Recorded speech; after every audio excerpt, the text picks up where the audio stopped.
DIY, no? So dito tayo ngayon, galing ng itong parcel natin, galing po sa ating supplier, no? So product po ito ng SBIN online shop. So yan, yung ating technician, shout out kay Dante. So yan, bubuksan na. Yan ang ating benta sa online. So tingnan natin. Ito ang ating first power station, no? Na pyesa mga ka-DIY. So 800 watts ito mga ka-DIY. So without battery ito mga ka-DIY. So, lalagyan na lang ng battery kung sakali mga ka-DIY. So, yan. Yan. Medyo malaki siya mga ka-DIY. Napakaganda. So, meron siyang battery connection. Dalawang battery connection. And then, yan, ating tawag yan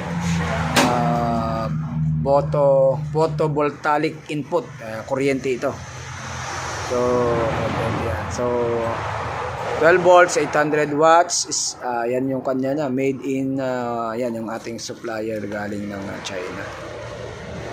So PWM 20 ampere, 12 volts. So fan, nakalagay washing machine, fan at light, TV. Yan.